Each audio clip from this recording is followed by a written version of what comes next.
অসম ৰাজ্যিক কৃষি বিপণন পৰিষদৰ অনুমোদিত বজাৰ দৰ এনেধৰণৰ ঢেকিয়াজুলি বজাৰত বেঙেনা প্ৰতি কুইণ্টলত ন্যূনতম মূল্য 1000 টকা, অধিকতম মূল্য 1200 টকা, বন্ধাকবি 600 টকা 700 টকা, তিয়ঁহ 1500 টকা 1600 টকা, আদা 10000 টকা 11000 টকা।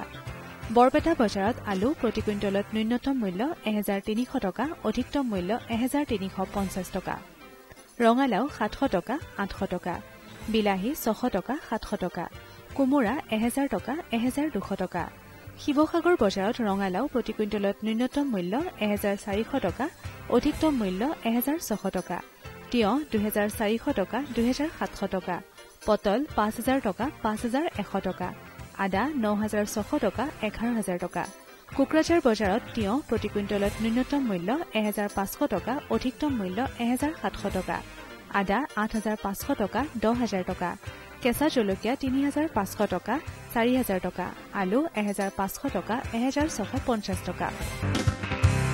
কেন্দ্ৰীয় বতৰ বিজ্ঞান প্ৰতিষ্ঠানৰ পৰা পোৱা বতৰৰ আগলি বতৰ অনুযায়ী গুৱাহাটী আৰু ইয়াৰ দাঁতিকাষৰীয়া অঞ্চলৰ বতৰ ঘাইকৈ ফৰকাল থাকিব যদিও নিশাৰ ভাগত আংশিক ডাৱৰীয়া হোৱাৰ সম্ভাৱনা আছে। বতাহ প্ৰতি ঘণ্টাত 10 কিলোমিটাৰ বেগেৰে বলিব। আপেক্ষিক আৰ্দ্ৰতা 70%ৰ ভিতৰত থাকিব।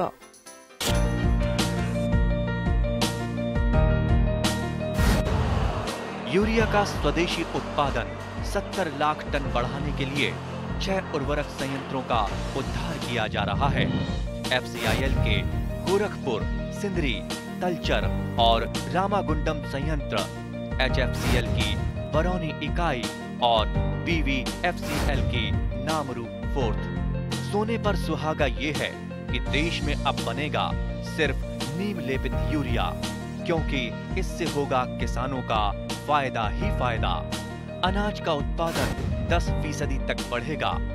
बढ़ेगी 10 से 15% नाइट्रोजन क्षमता।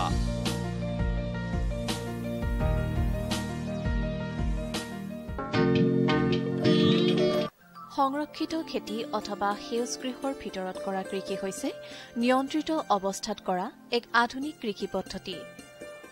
সংৰক্ষিত খেতিত শস্যডৰাক বিভিন্ন ধৰণৰ বায়টিক চাপ যেনে ৰ'দ, বতাহ, বৰষুণ বা এবায়টিক চাপ যেনে বেমাৰ আৰু পোক-পৰুৱাৰ পৰা মুক্ত কৰি ৰাখিব পৰা যায়। সংৰক্ষিত খেতিৰ জৰিয়তে অবতৰত কৰিব পৰা শস্যৰ পৰা খেতিয়কসকল যথেষ্ট উপকৃত হ'ব পাৰে। অসমতো সেউজগৃহত কৰা খেতিৰ বাবে কৃষকসকল আগবাঢ়ি অহা দেখা যায়। সেউজগৃহত কৰা খেতিৰ এক উল্লেখনীয় দিশ হৈছে বছৰজুৰি কৰিব পৰা বিভিন্ন ধৰণৰ উচ্চ মূল্যমান বিশিষ্ট উদ্যান শস্যৰ খেতি। জলবায়ু পৰিৱৰ্তনৰ ফলত বিভিন্ন সময়ত খেতিয়কসকলে সময়মতে বা অবতৰীয়া খেতি কৰাটো সম্ভৱ নহয়। সেউজগৃহৰ ভিতৰত বছৰজুৰি কৰিব পৰা পাচলি খেতি হৈছে বিলাহী, চেৰী, টমেটো, কেপচিকাম, তিয়ঁহ আৰু গৰমৰ দিনত অবতৰীয়াভাৱে কৰিব পৰা পালেং, মৰিচা, ধনিয়া ইত্যাদি। সংৰক্ষিত খেতি অথবা সেউজগৃহ বুলিলে বাঁহেৰে তৈয়াৰ কৰা কম খৰচী পলি হাউচৰ পৰা আৰম্ভ কৰি ৰেইন শেল্টাৰ, পলি হাউচ, প্ৰাকৃতিকভাৱে বায়ু চলাচল কৰিব পৰা naturally ventilated greenhouse, hi tech greenhouse, ৱাকিং টানেল আদি বিভিন্ন প্ৰকাৰৰ হ'ব পাৰে। সংৰক্ষিত খেতি আৰু মুকলি আকাশৰ তলত কৰিব পৰা খেতিৰ তুলনাত সংৰক্ষিত খেতিৰ উল্লেখনীয় কিছুমান দিশ আছে। সেইবোৰ হৈছে সেউজগৃহৰ ভিতৰত বছৰজুৰি কৰিব পৰা ব্যৱস্থা, বীজ সিজাৰ সময় ইফাল সিফাল কৰিব পৰা, দেৰিকৈ চপাব পৰা, বেছি লাভ পাব পৰা, গুণগত মানৰ উৎপাদন, ৰাসায়নিক দ্ৰব্য ৰহিত পাচলি উৎপাদন, দামী হোটেল ৰেষ্টুৰাৰ নিশ্চিত বজাৰ, ক্ৰেতাৰ অধিক চাহিদা, পোক-পৰুৱাৰ আক্ৰমণৰ কম সম্ভাৱনা, জৈৱিকভাৱে উৎপাদন, শীত তাপ ৰ'দ বতাহ বৰষুণৰ পৰা মুক্ত কৃষি, ৰপ্তানিৰ সুবিধা আৰু নিশ্চিত উৎপাদন। সেউজগৃহৰ ভিতৰত কৰা বিলাহীৰ গুণাগুণ অতি উন্নত। প্ৰথম অৱস্থাত সেউজগৃহ একোটা স্থাপন কৰোঁতে যদিও কিছু মূলধনৰ আৱশ্যক, কেইবছৰমানৰ ভিতৰতে ইয়াৰ পৰা লাভ পাব পৰাটো সম্ভৱ। উল্লেখ্য যে সেউজগৃহৰ ভিতৰত সকলো শস্য আৰু সকলো জাত যে কৰিব পাৰি তেনে নহয়, বৰং নিৰ্দিষ্ট কিছুমান জাতৰ খেতি কৰিলেহে ভাল ফল পোৱা সম্ভৱ। উদাহৰণস্বৰূপে তিয়ঁহৰ খেতিৰ কথাকে ধৰা যাওক। সেউজগৃহৰ ভিতৰত কৰিবলৈ সদায় পাৰ্থেনো কাৰ্পি জাতৰ ব্যৱহাৰ কৰা উচিত। ইয়াৰ বিপৰীতে HYV নতুবা হাইব্ৰিড জাতৰ খেতি কৰিলে হয়তো গছজোপা লহপহকৈ বাঢ়িব, কিন্তু ফুল নুফুলিব। ফুল ফুলিবলৈ হলে যিহেতু পৰাগ সংযোগ হোৱাটো প্ৰয়োজন, সেয়েহে পাৰ্থেনো কাৰ্পি জাত ব্যৱহাৰ কৰি তেনে সমস্যা দূৰ কৰিব পাৰি। সংৰক্ষিত খেতিৰ আৱশ্যকতা আৰু ভিন্ন প্ৰকাৰৰ সেউজগৃহত কৰিব পৰা খেতি সম্পৰ্কে ক্ষেত্ৰস্থিত শাক পাচলিৰ centre of এক্সেলেন্সৰ project officer Nipam দত্তই এনেদৰে জানিবলৈ দিয়ে। সংৰক্ষিত খেতি বা প্ৰটেক্টেড কাল্টিভেশ্যন বিশেষ একো নহয়। কিছু আৱৰণৰ ভিতৰত নিয়ন্ত্ৰিত উষ্ণতা, নিয়ন্ত্ৰিত আৰ্দ্ৰতাৰ মাজত যিখিনি আমি খেতি কৰোঁ তাকে আমি কওঁ সুৰক্ষিত বা সংৰক্ষিত বা প্ৰটেক্টেড কাল্টিভেশ্যন। গতিকে বৰ্তমান আপোনালোকে দেখা পাইছে এইটো হৈছে এটা পলিটানেল বা ল' টানেল, য'ত আমি বৰ্তমান আপোনালোকে দেখা পাইছে বিলাহী কৰি আছোঁ। বিলাহী আমি এনেকুৱা সময়ত আমি বিলাহীখিনি প্ৰডাকশ্যন কৰিব আৰম্ভ কৰিছোঁ যাতে আমি যিটো সময়ত বিলাহীখিনি মেচিয়ৰ হ'ব বা আপোনাৰ বজাৰত মাৰ্কেট প্ৰাইচটো তেতিয়া সৰ্বাধিক হয়। বৰ্তমান আপোনালোকে গম পাইছে বিলাহীৰ দাম বজাৰত 40 টকা, কিন্তু খুব আৰু এমাহ ডেৰ মাহৰ পিছতে বিলাহীৰ দাম গৈ 60 টকা হ'ব। গতিকে আমি এনেকুৱা কিছুমান টেকন'লজি ব্যৱহাৰ কৰি আমি খেতিখিনি কৰিবলৈ আৰম্ভ কৰিছোঁ যাতে প্ৰটেক্টেড কাল্টিভেশ্যনত অফ ছিজনত আমি খেতিডৰা কৃষকৰ মাজত বা বজাৰত আমি উপলব্ধ কৰাব পাৰোঁ। এই সংৰক্ষিত খেতি আমি যিদৰে কৰিছোঁ খুব সহজ উপায়েৰে আপোনালোকৰ খেতি কৃষকৰ নিজৰ ঘৰতে কৰিব পাৰে। গতিকে থুলমূলভাৱে সংৰক্ষিত কৃষি এইখিনিয়ে। নহয়, আপুনি এইটো ক'লে যে এইটো আপুনি ৰেইন চেল্টাৰ বুলি কৈছে, নহয় জানো? হয়, এইটো ৱাকিং টানেল বা ল' প্ৰফাইল টানেল। ৱাকিং টানেল, হয়। কিহৰ কাৰণে ৱাকিং টানেল বুলি কয়? ৱাকিং টানেল মানে আপুনি দেখা পাব এই যিটো ৱাকিং টানেল হয় তাৰ উচ্চতাটো বৰ্তমান যিখিনি আমি নেট হাউচ বা গ্ৰীণ হাউচ তাতকৈ অকণমান কম। কিয় কম হৈছে? এইটোৰ আচলতে আমি কিছুমান নিয়ন্ত্ৰিত ক্ৰপ কৰিবৰ কাৰণে, নিয়ন্ত্ৰিত কিছুমান শাক পাচলি কৰিবৰ কাৰণে আমি এই আপোনাৰ ল' প্ৰফাইল টানেলটো আমি ব্যৱহাৰ কৰোঁ। বিশেষকৈ যিখিনি গছক ৰ'দৰ উত্তাপ সাধাৰণতে আমাক বেছি লাগে যদিও আপোনাৰ বৰষুণৰ প্ৰভাৱৰ পৰা ৰক্ষা কৰিব লাগে। যেনে বিলাহীডৰাত আমাৰ আপোনালোকে দেখা পাইছে বিলাহীডৰাৰ গ্ৰ'থ কিমান ভাল হৈছে, কাৰণ ইয়াৰ মেজৰ কাৰণ এইটোৱে হৈছে যে ইয়াত সূৰ্যৰ পোহৰ খুব ভালকৈ পাইছে আৰু যিখিনি নিউট্ৰিয়েণ্ট বা আপোনাৰ NPK প্ৰয়োজন হৈছে খুব সুষমভাৱে তেওঁলোকে পাইছে, গছবিলাকে পাইছে। গতিকে আপুনি ক'ব খুজিছে যে আপুনি ধৰক বিভিন্ন খেতিৰ কাৰণে বা বিভিন্ন ধৰণৰ এনেকুৱা প্ৰটেক্টেড ষ্ট্ৰাকচাৰ থাকিব পাৰে। হয় হয়, আপুনিতো এটা ক'লে আমাক এইটো ৱাকিং টানেল, আৰু কি ধৰণৰ হ'ব পাৰে এনেকুৱা ষ্ট্ৰাকচাৰ? তাৰ ওপৰঞ্চি আপোনালোকে আমাৰ ফাৰ্মত দেখা পাব কিছুমান হাইটেক কাল্টিভেশ্যনৰ কাৰণে hitech greenhouse. Hi tech greenhouse মানে হৈছে যিটো গ্ৰীণ হাউচৰ ভিতৰত আপোনালোকে গোটেই বছৰ জুৰি পুলি উৎপাদন কৰিব পাৰে। এইটো নহয় যে আপোনাৰ ঠাণ্ডা দিনতহে কিছুমান পুলি উৎপাদন কৰিব বা গৰম দিনত পুলি উৎপাদন কৰিব। আপোনালোকে হাইটেকৰ ভিতৰত ফেন আৰু পেডৰ ভিতৰত যিখিনি আমি খেতি কৰিম, মানে উষ্ণতা, আৰ্দ্ৰতা সকলোখিনি অট'মেটিকেলি নিয়ন্ত্ৰণ হ'ব। আৰু তাৰ ভিতৰত ৰাউণ্ড দ্য ইয়েৰ মানে 12 মাহত আপোনাৰ যিখিনি পুলি উৎপাদন কৰিব পাৰে আমি তাৰ ভিতৰতে সহজলভ্যভাৱে কৰিব পাৰোঁ। প্ৰথমটো হৈছে হাইটেক গ্ৰীণ হাউচ। তাৰ ওপৰঞ্চি আপোনালোকে এটা দেখা পাইছে শ্বেড নেট হাউচ বা নেট হাউচ, যিটো আপোনালোকে য'ত এটা ষ্ট্ৰাকচাৰ মানে ষ্টিল ফ্ৰেমৰ ষ্ট্ৰাকচাৰৰ ভিতৰত এখন নেটেৰী আৱৰণ দি থোৱা থাকে। সেইটো হৈছে, আৰু নেক্সটটো হৈছে আপোনাৰ নেচাৰেলি ভেণ্টিলেটেড পলি হাউচ। সেই নেচাৰেলি ভেণ্টিলেটেড পলি হাউচটো বৰ্তমান আমাৰ ওচৰত উপলব্ধ নহয়, কিন্তু আমি নেক্সট প্ৰজেক্টত আমি নেচাৰেলি ভেণ্টিলেটেড পলি হাউচ কৰিবলৈ আমি গৈ আছোঁ।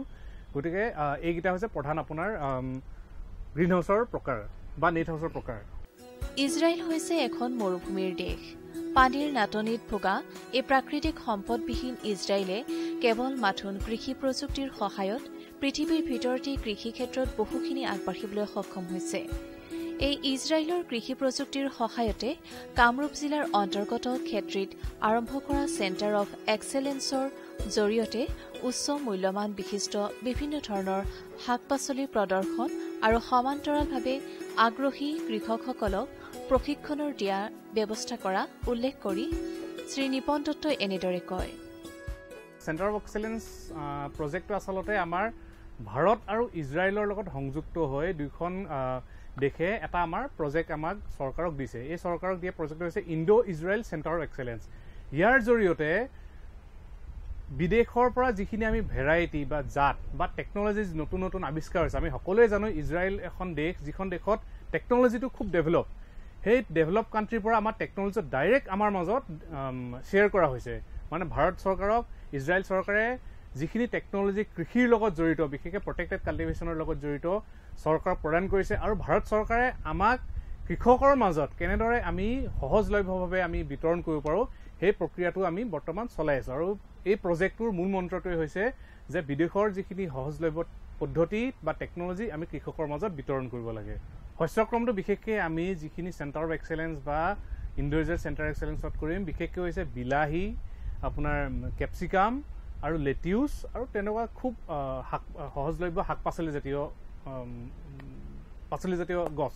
কাৰণ আমি বিলাহী আৰু বিশেষকৈ কেপচিকাম আৰু লগতে জলকীয়া আৰু প্ৰাৰ্থনাৰ বাবে কি কৰিম, কিয় এইকেইটা আমি ক্ৰপ আমি চিলেকশ্যন কৰিছোঁ, কাৰণ আমি বজাৰত দেখিবলৈ পাইছোঁ এটা সময়ত বিলাহীৰ আৰু তিয়ঁহৰ ইমান দাম বাঢ়ি যায়, আপোনাৰ প্ৰায় 100 টকাৰ পৰা 120 টকাৰ বিলাহীৰ দাম যায়। গতিকে সেই সময়ত এই টেকন'লজি ব্যৱহাৰ কৰি অফ ছিজনত খেতিডৰা কৰিব পাৰিব। আপুনি অন ছিজনত কৰাৰ কথা মই কোৱা নাই, কাৰণ অন ছিজনত এটা বিলাহীৰ দাম 1 কেজি বিলাহীৰ দাম 15 টকা 20 টকা হ'ব পাৰে, আৰু অফ ছিজনত সেই বিলাহী গৈ 80 টকা 100 টকা হয়। গতিকে এই ইণ্ডো ইজৰাইল টেকন'লজি ব্যৱহাৰ কৰি আপোনালোকে যদি বিশেষকৈ কৃষকে যদি 80 পৰা 100 টকা পাব পাৰে, গতিকে কৃষকজনৰ যথেষ্ট লাভ হ'ব। গতিকে তাৰ কাৰণে আমি পুলিৰ পৰা আৰম্ভ কৰি আমি যিখিনি আপোনাৰ টেকন'লজি আমাৰ ইয়াত ডেভেলপ হ'ব সেইখিনি আমি কৃষকৰ মাজত বিতৰণ কৰিম। অকল আমাৰ টাৰ্গেটটো ইয়াত প্ৰডাকশ্যনেই নহয়, প্ৰডাকশ্যনৰ জৰিয়তে যিখিনি আমাৰ উৎপাদিত হোৱা সামগ্ৰীখিনি টেকন'লজিটো কেনেকৈ আমি উদ্ভাৱন কৰিছোঁ সেই তাৰ আমি গোটেই টেকন'লজিখিনি আমি কৃষকৰ মাজত আমি বিতৰণ কৰিবলৈ আমাৰ এটা টাৰ্গেট। কাৰণ আমি প্ৰত্যেক মাহতে প্ৰজেক্টটো উঠাৰ পৰা শেষৰলৈকে আমি প্ৰত্যেক মাহতে আমাৰ প্ৰায় আপোনাৰ 150-200 কৃষকক আমি ট্ৰেইনিং দি তেওঁলোকে হাতে কামে শিকি নিজৰ ঘৰত কেনেকৈ এটা বেম্বো বা পলি ষ্ট্ৰাকচাৰ বনাব তাৰ সম্পূৰ্ণ ট্ৰেইনিং আমি ইয়াত প্ৰদান কৰিম।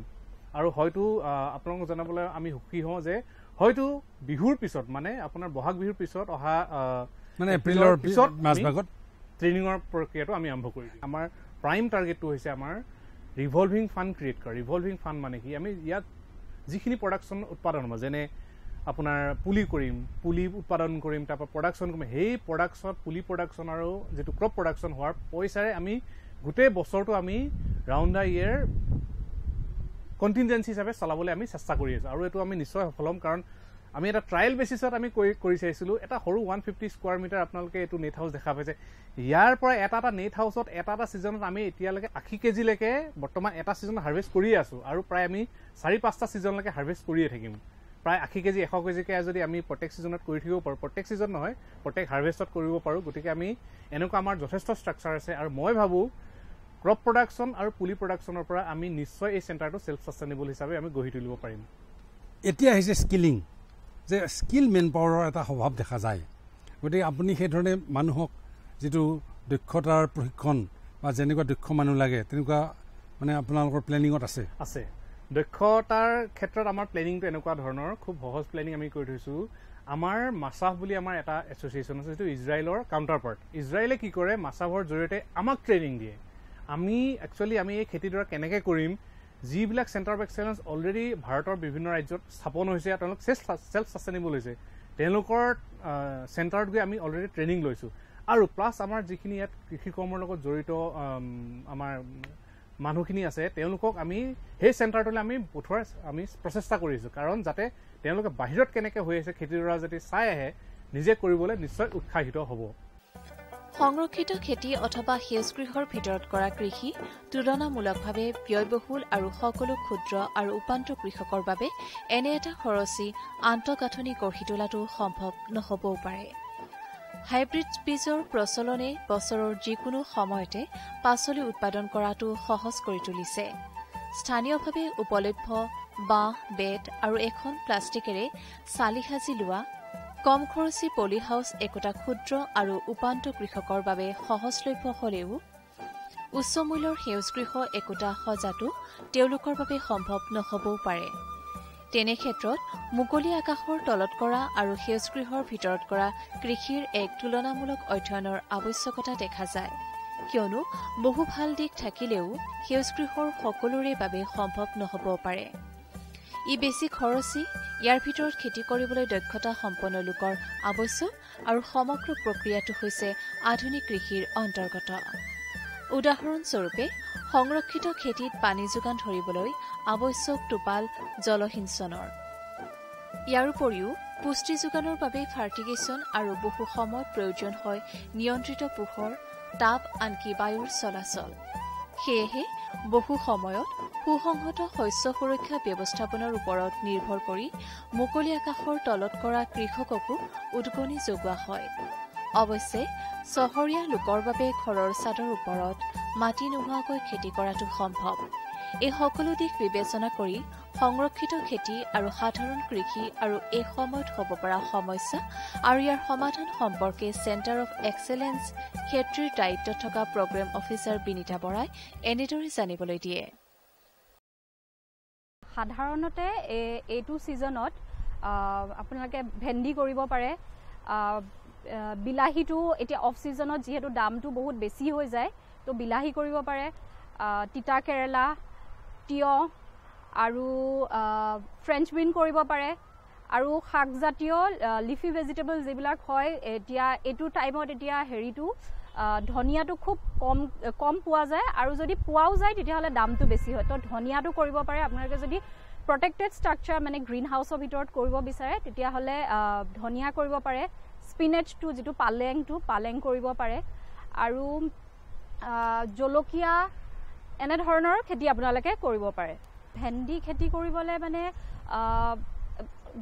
সাধাৰণতে কি হয়, ভেন্দি খেতিত মানে পোক পতংগবোৰ বেছি দেখা যায়। এটা যিটো কয় পট বৰাৰ বুলি যিটো হেৰি থাকে, ফ্ৰুটটো থাকে, সেই ফ্ৰুটটো মানে ফুটা কৰি পেলাই সোমাই সেইটো তাত খায়গৈ মানে। তো সেইটোৰ পৰাই আচলতে বেছি মানে যিটো হেৰি হয় প্ৰডাকশ্যন হয় সেইটো হ্ৰাস পায়। তো সেইটোৰ পৰা যদি আপোনালোকে মানে তাৰ নিয়ন্ত্ৰণ কৰিব লগা হয় তেতিয়াহ'লে বেচিকেলি প্ৰথমৰ পৰাই যিটো আমি কেমিকেলৰ কথা ক'বলৈ নাযাওঁ, প্ৰথমতে আমি যিটো আজিকালি মানে ইয়াত আচলতে ট্ৰিপছো বহুত পোৱা যায়, সৰু সৰু যিবিলাকে আচলতে ভাইৰাছ বেমাৰটো বিয়পায়। আমি যিটো এতিয়া দেখিলোঁ যে ভেন্দি খেতিত সেই ট্ৰিপছেও বহুত মানে ক্ষতি কৰে, ট্ৰিপছ বা এফিড এইবিলাকেও। তো আমি তাৰ কাৰণে আমি য়েল্ল' ট্ৰেপ দিব পাৰোঁ মানে। আৰু এতিয়া আমি যিখিনি আমি মানে সেই ভেন্দি খেতি কৰিয়ে আছোঁ বা যি জলকীয়া খেতি কৰিয়ে আছোঁ, সেইখিনিত আমি বেছিভাগ ভাইৰাছেৰে ক্ষতি কৰা দেখিছোঁ মানে যিমানখিনি আছে। এইবিলাক যিটো কথা কৈছোঁ, ভেন্দিত আমি যিটো পট বৰাৰ হয়, এইটো ফুটা কৰি যিটো ফ্ৰুটছৰ ভিতৰটো খায়, সেইটো কাৰণে কেমিকেল দিব পাৰে, ফ্লুবেণ্ডিয়ামাইড এনেকুৱা দিব পাৰে। বা আৰু নহ'লে আমি যিটো নিম অইল হয়, সেই নিম অইলটো আমি বেছি ব্যৱহাৰ কৰিলে আমাৰ মানে বেছি আমি লাভ পাব পাৰি। আগতে আপুনি এটা অতি দৰকাৰী কথা কৈছে। প্ৰথম কথা হ'ল আমি যদি ভেন্দিৰ কথাই ভাবোঁ, ভেন্দিটো এটা যথেষ্ট লাভজনক খেতি নহয় জানো? কম মাটিতে খেতি কৰি যথেষ্ট লাভ পাব পাৰে। যে তাৰ আগতে মানুহজনে কি কৰিব লাগিব, মাটিটো ভালকৈ চহাই ল'ব লাগিব, তাত কিবা সাৰ গোবৰ দিব লাগিব। আচলতে আমাৰ অসমৰ মাটিটোত নাইট্ৰজেনৰ পাৰ্চেণ্টেজটো বহুত কম হয়। তো সেইকাৰণে আমি যিটো NPK, আজিকালি NPKটো একেলগে মিলাই পেলাই পায়, 90-19 বা 0046 50-00 এনেকৈ টাইপতে পায়। আমি এই নাইট্ৰজেনটো যদি আমি আগতে দি লওঁ, সাধাৰণতে আমি এতিয়া ভাৰ্মি কম্পষ্টটো বেছি প্ৰাধান্য দিছোঁ। মানে ভাৰ্মি কম্পষ্টটো যদি আমি মিলাই পেলাই হেৰি কৰোঁ, তেতিয়াহ'লে যিখিনি আমি কৰিছোঁ সেইখিনিত দেখিছোঁ পিছলৈ মানে ইমান দিগদাৰ নিদিয়ে। বেছিভাগে নিউট্ৰিশ্যনটোৱে আমাৰ মানে অসমৰ মাটিত মানে প্ৰব্লেমেটিক চিটুৱেশ্যন ক্ৰিয়েট কৰে। গতিকে আপুনি ক'ব খুজিছে যে আমি ভাৰ্মি কম্পষ্টিং বা যিকোনো ধৰণৰ কম্পষ্টিং কৰিব পাৰোঁ, আৰু NPK যিটো ফাৰ্টিলাইজাৰ যে বেলেঞ্চ ৱেট আমি দিব লাগে, মাটিটো কৰিব লাগে, আৰু ভেন্দি আগতীয়াকৈ লগাব লাগে নহয় জানো? আৰু তাত যিবিলাক সমস্যা আহিব পাৰে তাৰ ভিতৰত আপুনি কৈছে ফ্ৰুট বৰাৰটো এটা ডাঙৰ সমস্যা, পট বৰাৰটো যিটো ফুটা কৰি পেলাই খাই দিয়ে।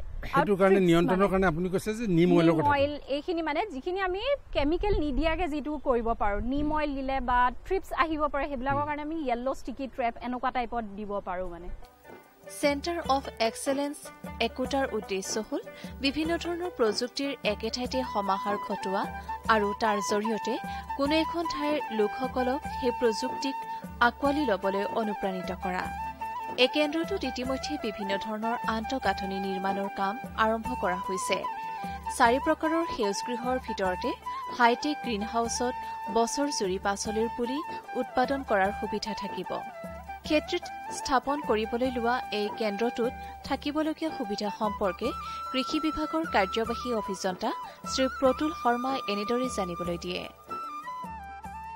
অসম চৰকাৰৰ কৃষি বিভাগ তথা উদ্যান শস্যৰ বিভাগৰ পৰা আমাৰ ইজৰাইলৰ টেকনলজি আৰু অসম চৰকাৰৰ অসমৰ ৰিচোৰ্চ লগাই পেলাই আমি ক্ষেত্ৰত আমাৰ যিটো এগ্ৰিকালচাৰ বিভাগৰ ফাৰ্ম আছে সেই ফাৰ্মত আমি এখন চেণ্টাৰ অফ এক্সিলেন্সৰ এখন অভিলাষী আঁচনি অসম চৰকাৰে গ্ৰহণ কৰিছে আৰু এই আঁচনিৰ অধীনত ইয়াতে আমি ভেজিটেবলৰ ওপৰত মেইনলি যেনে আমাৰ capsicum, cucumber, tomato, leafy vegetable এইবিলাকৰ ওপৰত আমি ইজৰাইলৰ টেকনলজিত আমাৰ ৰিচোৰ্চ লগাই কেনেকৈ উন্নত ধৰণৰ মানদণ্ড বিশিষ্ট আমি আমাৰ ভেজিটেবল প্ৰডাক্ট উলিয়াব পাৰোঁ তাৰ কাৰণে এইখন আমাৰ আঁচনি গ্ৰহণ কৰা হৈছে। এইখনত আমাৰ ফাৰ্মত টোটেল আমাৰ 66 বিঘা মাটি আৱৰি আমাৰ খেতি বাতি কৰা হয়। ইয়াত ইনফ্ৰাষ্ট্ৰাকচাৰো আছে আমাৰ যথেষ্ট আৰু আমি এই আঁচনিত এই যিখন চেণ্টাৰ অফ এক্সিলেন্সৰ যিখন ভেজিটেবলৰ ওপৰত আঁচনি গ্ৰহণ কৰিছোঁ ইয়াতে মেইনলি আমি 4টা আমাৰ ষ্ট্ৰাকচাৰ আমি পলি হাউচ আমি ইয়াতে আমি বনাম আৰু সেই কনষ্ট্ৰাকশ্যন কৰিম। সেই 4টা পলি হাউচৰ ভিতৰত প্ৰথমটো হৈছে আমাৰ হাইটেক পলি হাউচ। হাইটেক পলি হাউচত কি কৰিম আমি সিডলিং ৰেইজ কৰিম আৰু সিডলিং ৰেইজ কৰাৰ কাৰণে তাত এনেকুৱা হ'ব যে বাহিৰত যিটো আমাৰ বাতাবৰণ বা এটমস্ফিয়াৰ সেইটো আমাৰ ভিতৰত কমপ্লিটলি কণ্ট্ৰল ৱেট আমি চিষ্টেম মেইনটেইন কৰোঁ। ইয়াতে আমাৰ ইৰিগেশ্যনৰ পৰা ফাৰ্টিগেশ্যনৰ পৰা আমাৰ গোটেইখিনি আমাৰ মেকানাইজ পদ্ধতিত আমি এইখিনি পালন কৰোঁ আৰু তাতে আমি উন্নত মানদণ্ড বিশিষ্ট আমি সিডলিং ৰেইজ কৰিব পাৰোঁ আৰু ইয়াৰে প্ৰডাকশ্যন ক্ষমতা 25 লাখ আমাৰ সিডলিং পাৰ ছিজন মানে এটা ভেৰাইটি প্ৰডাকশ্যন কৰোঁতে আমাৰ 20 to 21 days আমাৰ এটা ছিজন হয়। এই ছিজনত আমি 50% কেপাচিটি হ'লেও আমি 25 লাখ সিডলিং আমি ৰেইজ কৰিব পাৰিম আৰু আমাৰ এই যিটো হাইটেক আমাৰ পলি হাউচ ইয়াতে আমাৰ টোটেল আমাৰ 1200 স্কুৱেৰ মিটাৰ এৰিয়া আমি আৱৰি আমি খেতিটো আমি সিডলিং ৰেইজ কৰিম। এইটো আমাৰ হাইটেক পদ্ধতিত গ'ল। ঠিক তেনেকৈ আমাৰ ছেকেণ্ড আছে নেচাৰেলি ভেণ্টিলেটেড পলি হাউচ। নেচাৰেলি ভেণ্টিলেটেড পলি হাউচত কি আছে আমাৰ ইয়াতে কোনো মেকানাইজেশ্যন নাথাকিব, আমাৰ পলি হাউচ থাকে কিন্তু আমাৰ ওপৰত আমাৰ গাটাৰ হাইটৰ তলতে আমাৰ ভেণ্টিলেশ্যন নেচাৰেলি ভেণ্টিলেশ্যন আহিব পৰা ব্যৱস্থা থাকে। চ' তাতে আমি ধৰক আমাৰ যেতিয়া এই সিডলিংবিলাক আমি হাইটেকত যেতিয়া ৰেইজ কৰিম তাৰপিছত ইয়াতে প্ৰডাকশ্যন গ্ৰোথৰ কাৰণে আমি ইয়াতে এই সিডলিংটো আনি পেলাই ইয়াত ব্যৱহাৰ কৰোঁ। চ' এইটো আমাৰ নেচাৰেলি ভেণ্টিলেটেড। ঠিক তেনেকৈ আমাৰ আন এটা আছে আমাৰ insect proof net house. Insect proof net হাউচটো কমপ্লিটলি নেচাৰেলি ভেণ্টিলেটৰৰ নিচিনাই আমাৰ পলিথিন থাকে কিন্তু ইয়াতে কি হ'ল ওপৰত অভাৰহেড ছেকশ্যনটো আমাৰ পলি হাউচ থাকিব আৰু ছাইডত আমাৰ মেছ নেট থাকে। চ' ইয়াতে একচুৱেলি কম টেম্পাৰেচাৰ মেইনটেইন হয়। তো যিবিলাক ভেৰাইটি আমাৰ কম টেম্পাৰেচাৰ লাগে সেইবিলাক ভেৰাইটিক আমি ইয়াতে দিয়া হয়। এইটো আচলতে আমি সিডলিংটো আমি হাৰ্ডেনিং কৰাৰ কাৰণে হাইটেকত সিডলিং এটা গ্ৰ' হোৱাৰ পিছত আমি ইনচেক্ট প্ৰুফত ৰাখোঁ, তাতে হাৰ্ডেনিং কৰি ছাষ্টেইন কৰা হয়। তাৰপিছত আমি আকৌ নেচাৰেলি ভেণ্টিলেটেড ষ্ট্ৰাকচাৰৰ আণ্ডাৰত ৰাখোঁ। তাৰপৰা এই গোটেই নেচাৰেলি ভেণ্টিলেটেড আৰু আমাৰ ইনচেক্ট প্ৰুফ নেট হাউচ ইয়াতে আমাৰ 1000 মিটাৰ স্কুৱেৰকৈ আমাৰ এৰিয়া আছে। চ' আমি চিঅই খেতিত এনেকুৱা ধৰণৰ আমি 4টা আমি নেচাৰেলি ভেণ্টিলেটেড আৰু ইনচেক্ট প্ৰুফ নেট হাউচ আমি তৈয়াৰ কৰিব গৈ আছোঁ আৰু ইয়াৰ পৰা আমাৰ যথেষ্ট প্ৰডাকশ্যন হ'ব। আৰু ইয়াতে লগতে আমি এনেকুৱাও যে ৰাখিছোঁ আমাৰ ওচৰৰ পাজৰৰ তথা অসমৰ যিখিনি ভেজিটেবল গ্ৰোৱাৰ আছে এই ভেজিটেবল গ্ৰোৱাৰখিনিক আমি ইয়াতে আনিম, আমি টেকনলজি তেওঁলোকক শিকাম আৰু এই আমাৰ টেকনলজিটো আমি গাঁৱলৈকে আমি ট্ৰান্সফাৰ কৰিম টেকনলজিখিনি। চ' সেইখিনিও এটা আমাৰ ট্ৰেইনিং পাৰপাছৰো আমাৰ ইয়াতে এটা কম্পনেণ্ট আছে। আমি ফাৰ্মাৰখিনিক আমাৰ লাগতিয়াল ট্ৰেইনিংখিনি দিম। किसान भाइयों गांठ बांध लो बहुत है काम की समृद्धि के पैगाम की। मिट्टी के मिजाज को समझो, मिट्टी के हर राज को समझो, मिट्टी की तुम जांच कराओ, मुफ्त सॉइल हेल्थ कार्ड ले जाओ। मुनासिब बीज लगाओ, सही किस्म की खाद ले आओ, जितनी जरूरी उतनी डालो, सही मात्रा खुद पहचानो, इसको अपना मंत्र बना लो, मिट्टी की सेहत तो जानो। बात बहुत है काम की, कम लागत अधिक वरदान की, किसान भाइयों गांठ बांध लो। आज ही मिट्टी की जांच कराएं, राज्य सरकार के कृषि अधिकारी से संपर्क करें और मुफ्त में सॉइल हेल्थ कार्ड पाएं। कृषि और किसान कल्याण मंत्रालय द्वारा किसान हित में